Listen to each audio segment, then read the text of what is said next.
Hi all, welcome to this week's newsletter and Happy New Year to you all.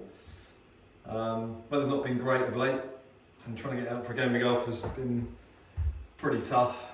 If you add in obviously Christmas and New Year celebrations, it's time to unwrap a slightly rusty looking golf swing or feeling golf swing. So kind of carrying on a little bit from the end of last year when we were doing a few tips, really trying to beat up that tendency for us more often than not to have a shot that finishes to the right, slice, push fade, whatever you want to call it, a shot that's coming, or a swing that's coming in with either an open club face or a club path that's generally swinging to the left of our target, causing to impart clockwise spin on the ball, making it veer off to the right during its flight. And as we know, the further you move down the set towards the driver, the straighter the face, the more it imparts more spin and exaggerates that shape.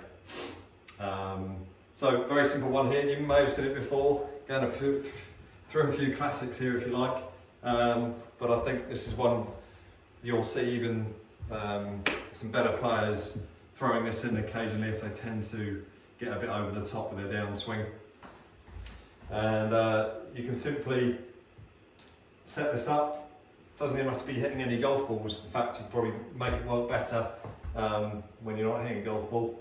I've got like a pipe insulating tube here, which is obviously going and aiming slightly off to the right of my target. You can see here with the shaft on the floor, this is pointing at where my target is. So I've got this insulating tube pointing slightly to the right, and that's the way in which I want to try and encourage you if you're slicing it or missing it to the right an awful lot, or the ball's moving left to right during the air, during its flight.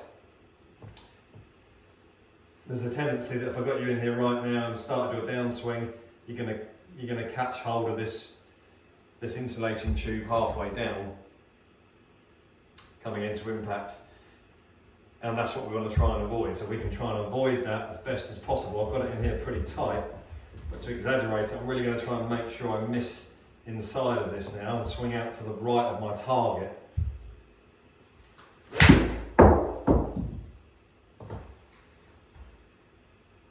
And if you can see that on the screen, let me just pick you up here for a second. That last shot that's been played, the swing path is 1.9 to the right. So a couple of degrees to the right of the target, and that really is helped by that tube. If, however, I purposely try and come over the, come over the top of this one,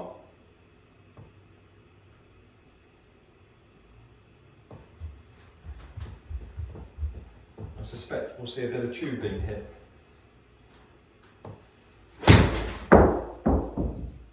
Yeah, and there we go. So my exaggerated slice swing has managed to hit the tube quite nicely.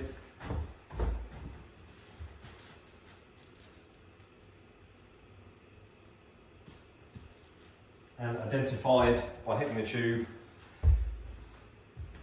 that my swing path was out to win. It's your original homemade launch monitor.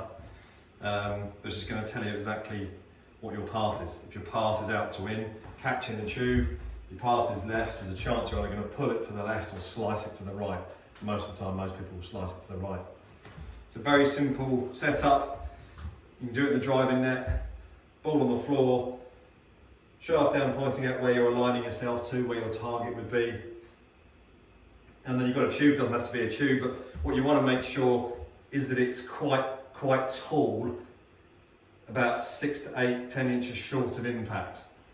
Because if it's simply lying flat on the floor, you'll be able to come over the top and not for example, if it's the shaft in that same position, because it's not far enough off the floor, there's a chance you could be coming over the top of it, miss the shaft still, and still be swinging to the left. So it needs to be kind of a good 3 or 4 inches proud of the floor and running from about at least 2 foot short of your golf ball up to dead level with the middle of the golf ball and pointing just a few degrees to the right.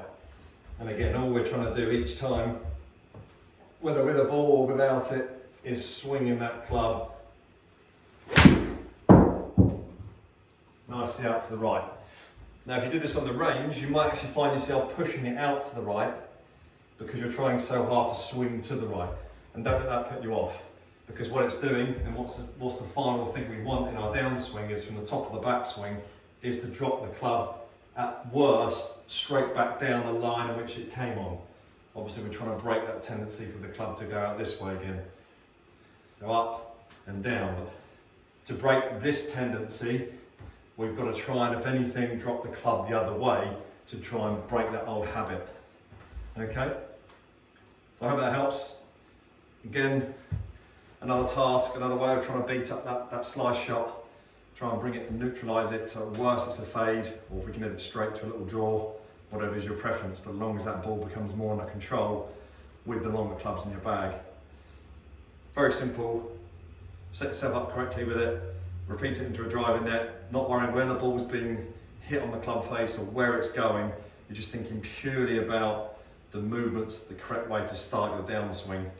And if you can video yourself again with a brief video from behind, doesn't matter what the quality is, you just need to be able to see yourself, and hopefully if you did it before and saw that club really working out this way, eventually as you start your downswing, we might see that club just working straight down or slightly inside as you start your downswing. And then you'll start to see the ball, 1, flying straighter, but 2, a lot more efficiently. The speed you put in will give you speed out with the ball. Okay, hope that helps. Hope you're all keeping well, and hopefully see you around the club soon. Many thanks.